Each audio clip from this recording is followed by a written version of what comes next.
Perkenalkan, nama saya Dr. Mirna Heriani Putri SPTHT PKL FICS dari Poli THT PKL Rawat Jalan RSUD Dr. Saiful Anwar Malang. Ketemu lagi sama saya ya. Nah, hari ini kita mau membahas nih mengenai gimana sih caranya kita bisa mendeteksi secara dini pada anak-anak dan bayi dengan gangguan pendengaran. Nah, sebelum kita ngomongin tentang bagaimana kita deteksi, cari tahu dulu yuk sebenarnya apa sih yang dimaksud dengan gangguan pendengaran. Jadi gangguan pendengaran adalah kondisi di mana telinga tidak dapat berfungsi dengan normal untuk melakukan proses mendengar, sehingga bayi dan anak menjadi tidak dapat mendengar suara dan percakapan di sekitarnya, di mana gangguan pendengaran ini bisa melibatkan satu telinga maupun kedua telinga. Nah ini kan lagi ngomongin masalah bayi ya, bayi dan anak.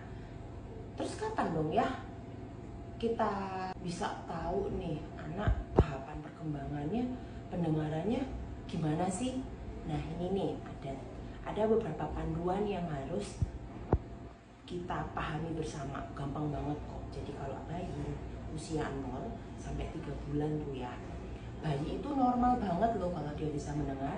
Dia akan kaget kalau misalkan mendengarkan suara kencang di sekelilingnya.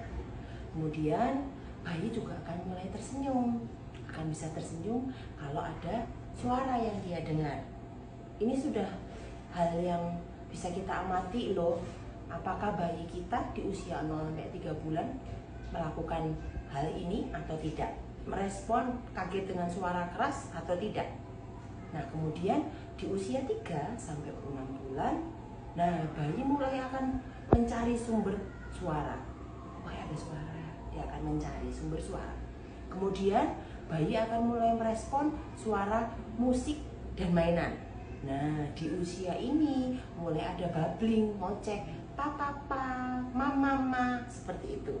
Nah, kemudian di usia 6 sampai 9 bulan, bayi mulai bisa mendeteksi sumber suara dengan akurat. Misalnya suaranya dari sana tuh, dia langsung bisa melihat, oh situ sumber suaranya, atau dari sana, oh situ sumber suaranya. Nah kemudian dia bisa noleh nih, misalnya dipanggil noleh, oh iya, dipanggil namanya, oh noleh.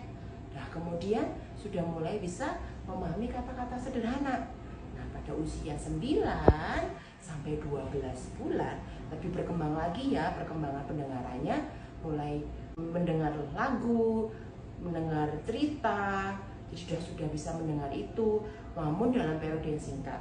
Dan kemudian sudah bisa melihat wajah pembicaranya dan mulai bisa nunjuk. Nah begitu ya.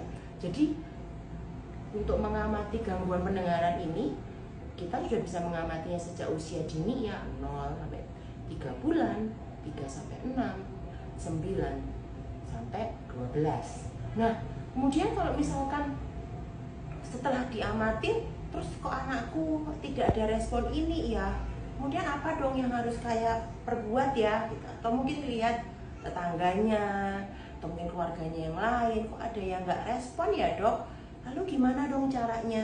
Nah, supaya bisa mendiagnosis ini beneran ada gangguan pendengaran atau enggak, yuk datang dong kita ke Poli THT.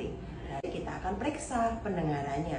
Kita akan mulai periksa telinganya dulu, ada kelainan atau tidak yang kelihatan di sini. Kemudian akan ada pemeriksaan pendengaran. Pemeriksaan pendengaran yang bisa dikerjakan adalah pemeriksaan OAE, ABR, ASSR. Kalau anaknya udah mungkin agak lebih besar, bisa VRA BOA, dan pemeriksaan audiometri bermain. Nah dari situ kita akan bisa mendiagnosis apakah memang ada gangguan pendengaran atau tidak. Nah itu akan menentukan bagaimana untuk bisa mengembangkan potensi pendengaran pada bayi dan anak kelak. Oh begitu ya dok. Terus kalau misalkan ada gangguan pendengaran, apa yang harus kita kerjakan? Maka gangguan pendengaran sebaiknya dan memang sudah seharusnya harus dilakukan intervensi sedini mungkin. Dengan kita melakukan sedini mungkin intervensi, sedini mungkin kita melakukan tata laksana dengan menggunakan alat bantu dengar, atau bisa juga dengan implan koklea, dan juga dilanjutkan dengan terapi bicara ataupun audioverbal terapi. Harapannya proses bicara dan berbahasa pada bayi dan anak kelaknya bisa berkembang dengan lebih baik.